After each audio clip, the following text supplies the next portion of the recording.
Boa noite a todos, muito obrigado por me receberem em suas casas. Eu rogo a Deus, nosso Pai, que esteja conosco nesta noite, e também a Jesus e aos seus enviados, seus espíritos amigos, para que possam nos abençoar e nos amparar nessa nossa pequena conversa de hoje, que tem o objetivo de nos trazer um pouco de reflexão, um pouco de paz, né, na correria do dia a dia, quando nós já chegamos cansados em casa, podemos nos harmonizarmos com a espiritualidade superior e podemos estudar um pouco da doutrina espírita, que é esse bálsamo consolador em nossas vidas.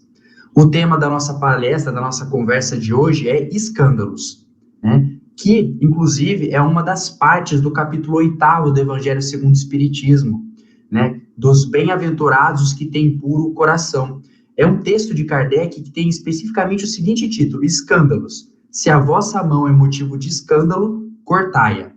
Então, esse é o nosso tema de hoje, e estamos, portanto, no campo das bem-aventuranças, que são o roteiro moral para a nossa felicidade, né? É a síntese do ensino de Jesus, que é o espírito mais perfeito que já encarnou na Terra, como os espíritos nos informam na questão 625 do Livro dos Espíritos. E antes de entrar especificamente no tema dos escândalos, eu preciso tratar com vocês de alguns aspectos das bem-aventuranças que eu considero muito importantes para contextualizar o nosso estudo, tanto das bem-aventuranças em geral, quanto dos bem-aventurados, os que têm puro coração.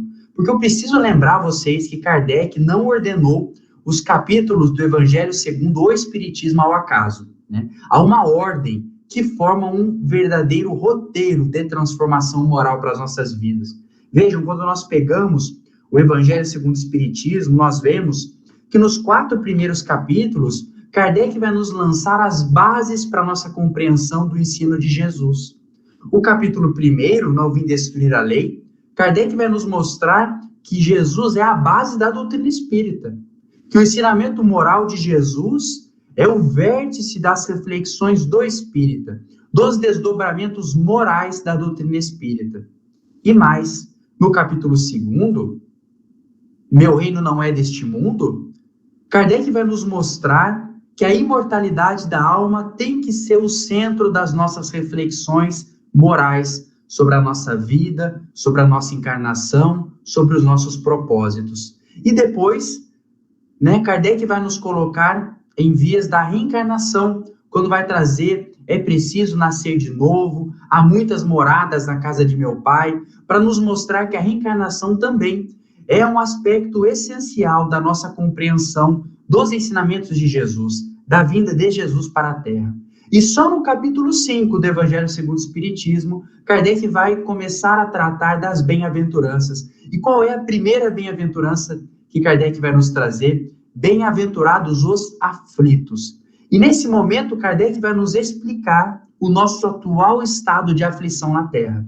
É no Bem-aventurados os aflitos que Kardec vai nos mostrar as causas das nossas aflições, anteriores e atuais, e vai nos mostrar como bem suportar essas aflições, como sendo uma realidade da qual nós não podemos escapar enquanto espíritos imperfeitos encarnados aqui na Terra. Só que veja, já que é uma mensagem muito consoladora de Kardec, e com base em Jesus, porém, uma mensagem que vai nos mostrar o nosso atual estado, vai nos explicar por que sofremos e o que nós devemos fazer diante do sofrimento. E essa mensagem consoladora vai se consolidar no capítulo 6 do Evangelho segundo o Espiritismo, o Cristo Consolador, quando Kardec vai firmar as bases da doutrina espírita como o Consolador prometido por Jesus. Mas vejam, nós precisamos de um roteiro de saída do estado de aflição. As bem-aventuranças devem ser esse roteiro de saída. Quando nós temos os bem-aventurados, os aflitos, Kardec nos explica um estado, nos propõe uma conduta perante a aflição. Mas nós não estamos fadados a viver em sofrimento. Por isso, Kardec vai nos capítulos subsequentes, nas bem-aventuranças subsequentes, nos mostrar o caminho para sairmos da aflição. E qual é esse caminho? a nossa transformação moral. Porque Kardec vai trazer no capítulo 7º, bem-aventurados os pobres de espírito, ou seja, bem-aventurados os humildes. Os humildes são aqueles que serão bem-aventurados, aqueles que conseguirão encontrar o caminho do amor, o caminho de Jesus. E agora, nós estamos na segunda bem-aventurança desse roteiro de felicidade. Bem-aventurados os que têm puro o coração, ou seja, precisamos purificar o nosso coração, trabalhar a nossa intimidade como condição para sairmos desse nosso estado de aflição. E quando Jesus nos diz dos bem-aventurados, os que têm puro coração, nós precisamos, antes de entrar no tema dos escândalos, entender essa bem-aventurança. O que Jesus quis dizer com bem-aventurados os que têm puro coração? E eu leio para vocês exatamente o trecho do Evangelho de Mateus, capítulo 5, versículo 8, que Kardec selecionou para introduzir esse capítulo, quando Jesus nos diz: bem-aventurados os que têm puro coração, porquanto verão a Deus. Muitas vezes nós focamos a nossa reflexão sobre essa passagem do Evangelho na primeira parte, bem-aventurados os que têm puro coração. Mas eu queria destacar para vocês a segunda parte, porquanto verão a Deus. E eu pergunto, o que significa ver a Deus? Poderíamos interpretar essa passagem de uma forma um tanto esotérica, né? Como se tivéssemos que ter algum tipo de visão estática de Deus, algum tipo de fenômeno especial. Mas se nós recorrermos ao livro dos Espíritos, nós vamos ver que os Espíritos nos responderam o que Jesus quis dizer com ver a Deus. O que é? Bem-aventurados os que têm puro coração, porque verão a Deus. Porque na questão número 10 do livro dos Espíritos, que normalmente é um trecho do livro dos Espíritos que nós pulamos, né? É muito normal, nós pulamos a introdução, pulamos as primeiras perguntas, vamos direto lá para o meio ali, para aquela meiuca do livro dos Espíritos, e acabamos perdendo algumas questões importantes. Na questão número 10, quando os Espíritos estão tratando com Kardec da natureza, dos atributos de Deus, Kardec vai perguntar o seguinte: pode o homem compreender a natureza íntima de Deus? E os Espíritos vão dizer: não, falta-lhe para isso um sentido. Vejam, gente, falta um sentido. Não é uma percepção, não é algo superficial, é um sentido. Como nos faltaria a visão, a audição, o olfato, é algo tão profundo quanto isso. Nós precisamos desenvolver um sentido especial para compreender Deus. Mas veja a pergunta número 11, porque Kardec ele é bem insistente e vai perguntar o seguinte: será dado um dia ao homem compreender o mistério da divindade? E os Espíritos vão responder a Kardec: quando não mais tiver o espírito obscurecido pela matéria e pela sua perfeição se houver aproximado de Deus, ele o verá e compreenderá. Então, é isso que Jesus queria nos dizer, que quando nós nos libertássemos da matéria que obscurece a nossa visão, nós poderemos encontrar, ver a Deus.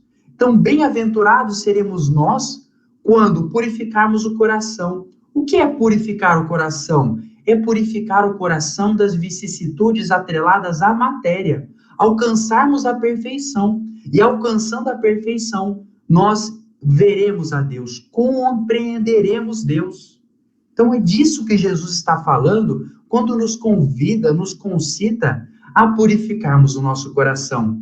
É progredirmos, é evoluirmos, é nos libertarmos da matéria.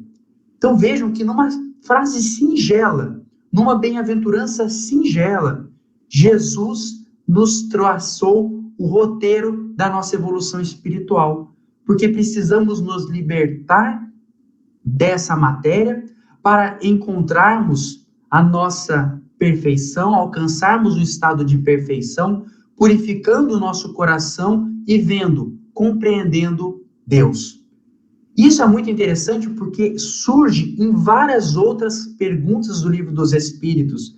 Na questão 132, que é uma questão importantíssima, que nós acabamos sempre trazendo para as nossas conversas, para as nossas palestras, Kardec vai perguntar aos espíritos qual o objetivo da encarnação dos espíritos. E eles nos respondem: Deus lhes impõe a encarnação com o fim de fazê-los chegar à perfeição. Para uns é expiação, para outros missão, mas para alcançarem essa perfeição, têm que sofrer todas as vicissitudes da existência corporal. Nisso é que está a expiação. Então veja, eu encarno para que eu possa me depurar, ou seja, tornar puro o meu coração, enfrentando as vicissitudes da existência corporal, os desafios no trabalho, na família, os desafios comigo mesmo, com as minhas más inclinações, com as minhas deficiências, colocando à prova as minhas limitações. Isso é se depurar, para me tornar puro, e me tornando puro, ver a Deus e compreender Deus. E vejam que isso é tão bonito porque não é só expiação, porque na continuação dessa resposta, os espíritos vão nos dizer que a encarnação tem a finalidade de nos pôr em condições de suportar a parte que nos toca na obra da criação. Porque Deus espera que nós assumamos a função de co-criadores, de espíritos que possam participar com Ele da ordenação do mundo, participar com Ele da felicidade, da paz que Ele nos promete. E isso impõe que nós nos depuremos, nos libertemos da matéria. A questão 112 do Livro dos Espíritos também é muito didática quanto a isso. Quando, ao caracterizar os espíritos puros, Kardec vai nos dizer que os espíritos puros são caracterizados pela nenhuma influência da matéria, pela superioridade intelectual e moral absoluta com relação aos espíritos das outras ordens. Então, veja, nós temos como ponto final da nossa caminhada, da nossa jornada, nos tornarmos espíritos puros, o que significa nos libertarmos da matéria, purificarmos o nosso coração. Portanto, significa nos libertarmos do nosso interior, no nosso interior, não no nosso exterior, de qualquer vestígio de egoísmo e de orgulho, ou seja, de toda maldade, ambição, vaidade, intolerância, preconceito e tantas outras posturas e sentimentos que decorrem dessas vicissitudes. Porque a matéria, como nós sabemos, ela não é a causa da vicissitude. A vicissitude está em nós, espíritos imperfeitos. Mas as nossas vicissitudes, elas dialogam justamente com a matéria, com os prazeres, com todas as nossas atividades atreladas à nossa vida enquanto encarnados. Então, nós precisamos nos libertar justamente dessas vicissitudes que giram em torno da matéria. Porque, veja, quando eu adoto uma postura materialista perante a vida, qual que é a consequência principal de eu ter uma conduta materialista? De eu entender que tudo se limita à terra, ao material, e que eu só tenho uma existência, e que depois que eu morrer, tudo acabará. Qual que é a principal consequência dessa visão de mundo? O egoísmo. Isso está no capítulo 1 do livro Céu e o Inferno, quando Kardec, num texto seminal intitulado O Porvir e o Nada, nos diz que a principal consequência do materialismo, do niilismo em nossas vidas, é nós entendermos que apenas nós, eu, importa. Apenas o eu e nada mais. Porque o meu propósito na vida, na Terra, não é mais alcançar uma melhoria espiritual, não é mais eu respeitar o meu semelhante, é eu aproveitar ao máximo o que eu tenho agora. Porque amanhã, a qualquer momento, tudo pode acabar. Mas a postura do espírita, a postura do cristão que Jesus veio nos ensinar, e por isso que a imortalidade da alma é o cerne dos ensinamentos de Jesus, a postura do cristão é colocar a imortalidade da alma no centro de tudo. E eu entender que a minha vida espiritual deve sobrepujar a minha vida material. E a partir daí eu começo a entender que eu preciso me depurar, eu preciso me melhorar para que eu consiga comungar com Deus da felicidade eterna. E isso implica a pureza em nossos corações, nos libertarmos desses detritos da matéria, implica que nós vejamos a vida de uma outra forma. Porque quando nós refletimos sobre a maldade, sobre a ambição, sobre a intolerância, sobre o preconceito, nós começamos a perceber que esses detritos que vivem dentro de nós, no fim das contas, formam o nosso mundo. Porque nós vemos o mundo pelo nosso coração. Nós vemos no outro a nossa maldade. Nós vemos no outro o pior que há nele. Porque eu estou guardando em mim o pior que há no mundo. É por isso que no livro maravilhoso, na mensagem maravilhosa de Emmanuel, intitulada Quando a Pureza Estiver Conosco, e eu peço licença a vocês para ler, Emmanuel vai nos dizer que quando a pureza estiver em nossos olhos, fixaremos a cicatriz do próximo, a desventura respeitável do nosso irmão. Ou seja, se eu tenho no meu olhar a pureza, eu não vou ver no tropeço do meu próximo nada de ruim. Eu vou ver nele a experiência de um espírito que, como eu, precisa melhorar. E continua Emmanuel, quando a pureza morar em nossos ouvidos, receberemos a calúnia e a maldade, nelas sentindo o incêndio e o infortúnio que ainda lavram no espírito daqueles que nos observam sem o exato conhecimento de nossas intenções. E veja, meus amigos, quando nós somos caluniados, e enquanto espíritos imperfeitos ainda guardamos o egoísmo em nosso coração, a nossa reação inicial é o quê? É revolta. Nós nos revoltamos quando nós somos caluniados. Mas Emmanuel nos diz que quando nós temos puro o coração, quando nós temos a pureza nos nossos ouvidos, nós vamos simplesmente lamentar que o nosso próximo tenha uma visão tão ruim de nós e que ele não consiga perscrutar em nossos corações as nossas boas intenções. E continua Emmanuel, quando a pureza demorar-se em nossa boca, a maledicência surgirá junto de nós por enfermidade lamentável do amigo que nos procura, veiculando-lhe o veneno, e saberemos fazer o silêncio bendito com que possamos impedir a extensão do mal. Então veja, atualmente, nós, espíritos imperfeitos, quando alguém vem nos contar uma fofoca, falar mal do outro, o que nós queremos? Nós queremos ouvir e, se possível, nós queremos aumentar a fofoca. Mas o que Emmanuel nos alerta é que se nós cultivarmos a pureza em nossa boca, a pureza em nossos corações, nós vamos lamentar que alguém tenha nos procurado para falar mal de alguém e vamos calar essa maledicência com o silêncio que impedirá que esse mal se propague. E vejam, Emmanuel continua, quando a pureza respirar em nosso coração, o endurecimento espiritual jamais encontrará guarida em nossa alma, porque o calor de nosso carinho irradiar-se-á em todas as direções, estimulando a alegria dos bons e reduzindo a infelicidade dos nossos irmãos, que ainda se confiam à ignorância. Porque muitas vezes nós nos esquecemos de cultivar a pureza do nosso coração e nós permitimos que o nosso coração seja afetado pelo endurecimento do mundo. Porque nós vivemos num mundo difícil, um mundo de provas e expiações. E se nós não cultivarmos dentro de nós essa pureza, se nós não cultivarmos no nosso santuário íntimo a abnegação, não cultivarmos no nosso santuário íntimo a tolerância, gente, o mundo não cultivará por nós. E se nós não cultivarmos isso em nós, esses sentimentos se perderão. E não adiantará culpar o mundo, porque o mundo encontrará ressonância em nossos corações.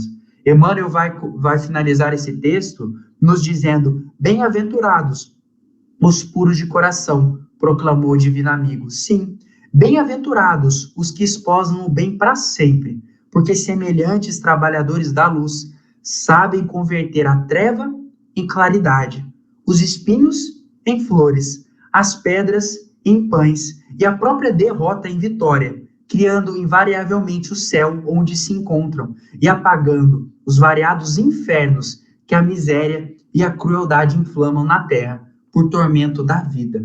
Quando nós cultivamos a pureza em nosso coração, nós enxergamos o mundo de outra forma, nós enxergamos o outro de outra forma. E é por isso que nós amamos Jesus, porque Jesus também, por ter um coração puro, sabia enxergar a luz, onde nós só enxergávamos a sombra.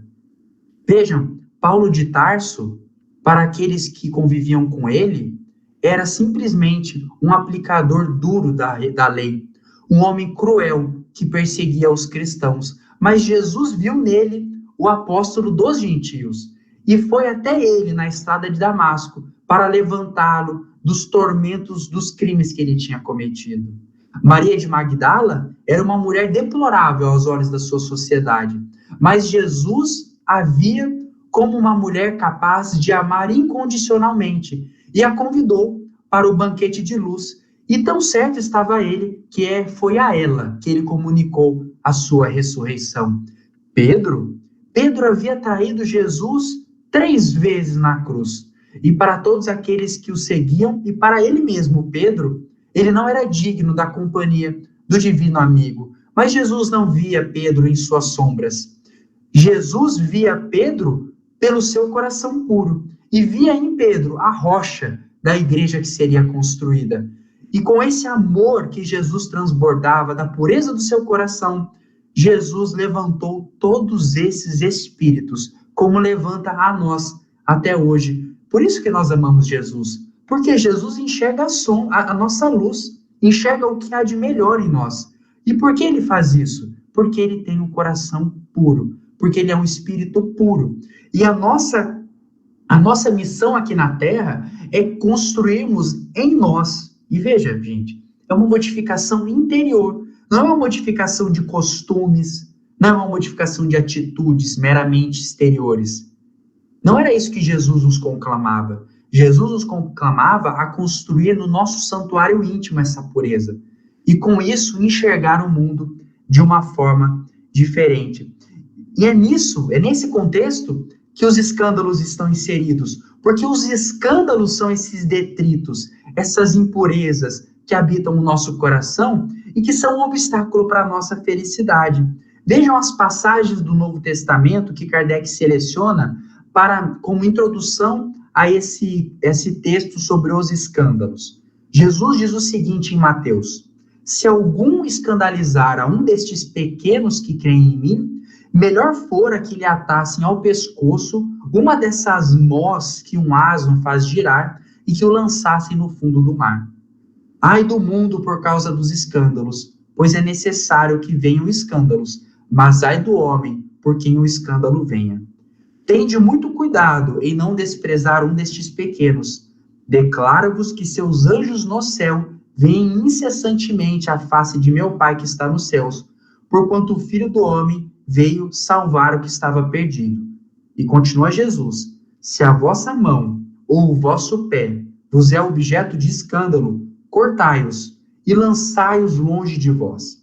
Melhor será para vós que entrei na vida tendo um só pé ou uma só mão, do que terdes 2 e serdes lançados no fogo eterno. Se o vosso olho vos é objeto de escândalo, arrancai-o e lançai-o longe de vós. Melhor para vós será que entreis na vida, tendo um só olho, do que terdes 2 e serdes precipitados no fogo do inferno.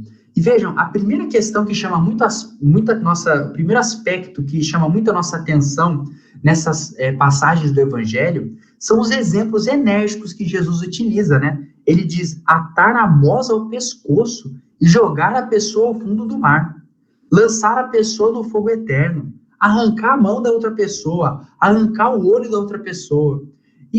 Mas veja, gente, isso decorre em grande parte da forma usual de comunicação da época, né? No Velho Testamento, no Novo Testamento, era muito comum que por questões linguísticas e por questões de adiantamento intelectual daquela população daquela época, que os profetas e Jesus buscassem essas analogias fortes, né? Pautadas na realidade material. Então, era necessário utilizar essa imagem forte para que as pessoas entendessem. Por isso que é um equívoco nós interpretarmos a Bíblia ao pé da letra. Nós entendemos que a literalidade da Bíblia vai nos dar as respostas para os nossos dilemas morais. Foi esse tipo de leitura da Bíblia que nos trouxe a um campo de incredulidade, em que as pessoas ridicularizam a Bíblia. Não é esse o nosso propósito na doutrina espírita.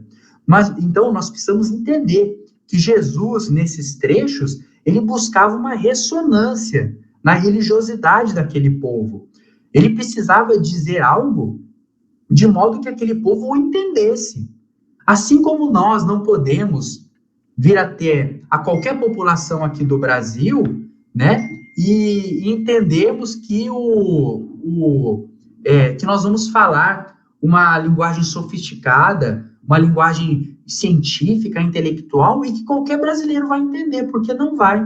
Assim como nós não podemos falar latim para explicar alguma coisa, nem grego para aquele que não entende aquilo. Então, Jesus precisava utilizar dessas ferramentas, desses formatos, né, que possibilitassem que aquela população o entendesse, né? Agora, não foi só isso que fez com que Jesus utilizasse essas figuras, essa linguagem forte. Jesus precisava deixar claro que era um tema grave, que o tema da purificação do coração, o tema dos escândalos impunha uma ruptura da humanidade, uma ruptura com o ciclo dos escândalos. Porque nós, como veremos mais para frente, veremos que nós vivemos um ciclo de escândalos em nossas vidas. Porque nós cultivamos o egoísmo, o orgulho, a ambição, a vaidade, e com isso nós ferimos o nosso próximo. E aí nós reencarnamos. E quando nós reencarnamos, nós sofremos aquilo que o nosso próximo fez a nós. Só que muitas vezes nós sofremos pelas mãos de um outro próximo, que por sua vez vai responder numa outra reencarnação pelos seus escândalos de então. Então nós vivemos sempre correndo atrás de uma redenção. E a proposta de Jesus é nós não rompermos com esse ciclo, que nos mantém presos à matéria e nos mantém presos à dor, ao sofrimento.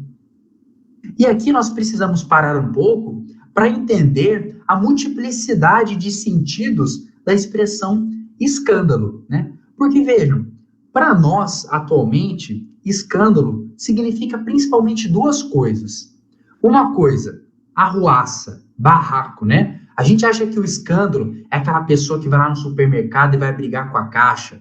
É aquela pessoa que não leva desaforo para casa, que vai fazer um barraco se pisarem no calo dela. Isso é um significado de escândalo e que eu arrisco dizer a vocês que é o significado que prepondera na nossa mentalidade contemporânea. Mas tem um outro significado de escândalo, que é o significado dos dicionários, que é o sentido vulgar e que nós, de alguma forma, também aprendemos, né? Que o escândalo seria aquilo que, de alguma forma choca, contraria os nossos costumes, o nosso sentido de decoro, os nossos hábitos sociais. Então, o escândalo é aquele que tem uma postura, muitas vezes caracterizado como aquele comportamento extravagante, que nos choca, né? Mas no sentido de Jesus, no sentido evangélico da palavra, né, escândalo é muito mais amplo do que isso. Né? Kardec vai nos mostrar que essa nossa compreensão vulgar de escândalo, muitas vezes ela é focada no resultado, e não na ação em si mesmo. Então, veja, eu repudio determinada conduta, não pelo que ela é em si mesma, mas pelo que ela causa.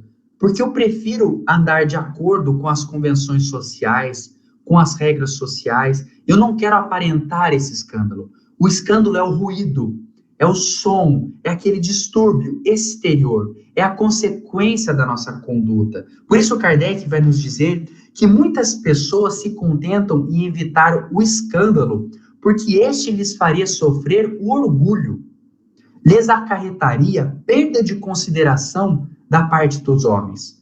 Desde que as suas torpezas fiquem ignoradas, é quanto basta para que se lhes conserve em repouso a consciência. São, no dizer de Jesus, sepulcros branqueados por fora, mas cheios por dentro. de podridão, vasos limpos no exterior e sujos no interior. Então vejam, as pessoas, elas evitam o escândalo na acepção social da palavra, porque as pessoas, elas não querem que a sua posição social seja afetada pelas consequências de uma conduta imoral, pelas consequências de uma atitude incorreta. Então, nós não estamos preocupados quando pensamos no escândalo do ponto de vista social, nós não estamos preocupados se a nossa ação é boa ou ruim. Nós estamos preocupados com as consequências dela para o nosso orgulho, para a nossa posição social.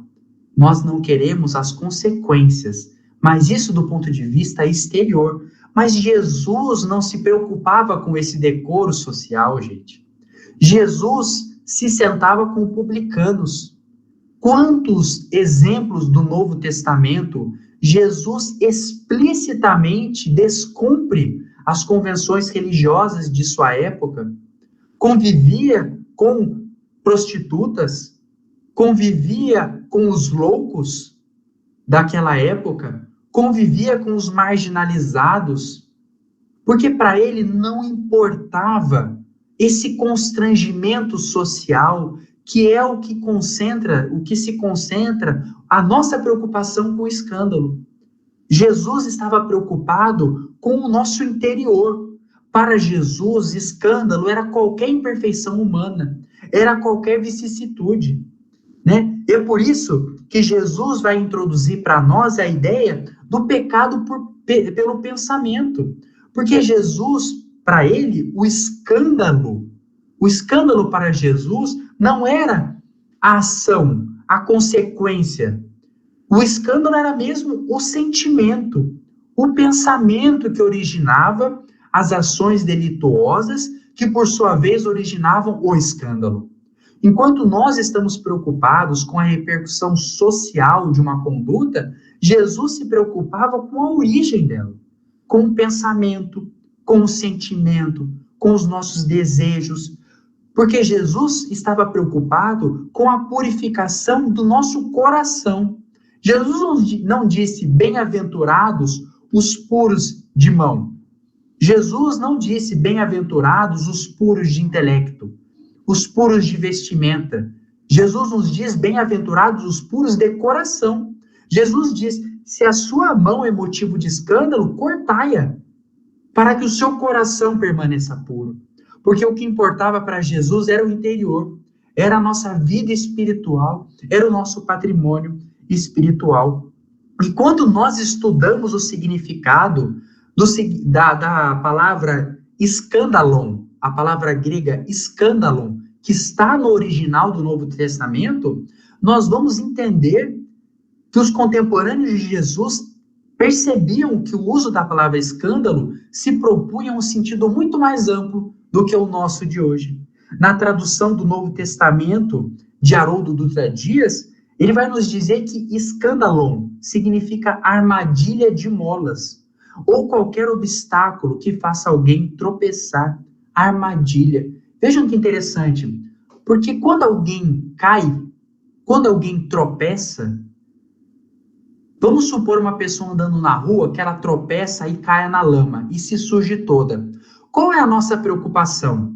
Que a pessoa se sujou, que ela se sujou de lama, que a roupa dela está suja, que ela vai ter que ir ao compromisso social dela toda abarrotada, toda suja. Mas Jesus não utilizou a palavra suja. Jesus utilizou uma palavra que remete à armadilha. Se eu ponho a armadilha e alguém cai, o escândalo para Jesus está na armadilha. A armadilha é antes da queda. O escândalo, quando Jesus utiliza a palavra escândalo, ele está preocupado conosco antes da queda, com o que precede a queda, que são essas armadilhas que nos fazem tropeçar, esses impedimentos. Ou continua Haroldo, algo que cause estrago, destruição, miséria e, via de consequência, aquilo que causa um choque, que repugna, que fere a sensibilidade. Veja, que causa o estrago, que depois causa o choque. Nós, quando pensamos em escândalo, pensamos no choque, que é a consequência. Mas quando nós olhamos a palavra grega escândalo, nós estamos focando muito mais, na verdade, na armadilha. Armadilha, tropeço, obstáculo, são as vicissitudes que nos impedem de ver a Deus.